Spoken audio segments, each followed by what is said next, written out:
9 লক্ষাধিক টাকা খরচ করে ওমেন ওয়েটিং শেড তৈরি হচ্ছে মেখলিগঞ্জ ব্লকের চ্যাংরাবান্ধা হক মঞ্জিল চত্বরে।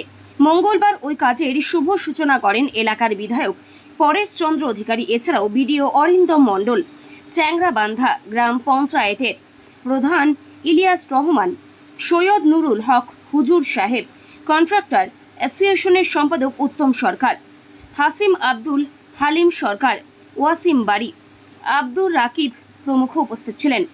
প্রতি বছর হক মঞ্জিলে মকসুদিয়া ইশালে সওয়াব অনুষ্ঠিত হয়। মহিলাদের জন্য আলাদা শেড ঘর না থাকায় দারুণ সমস্যা হচ্ছিল।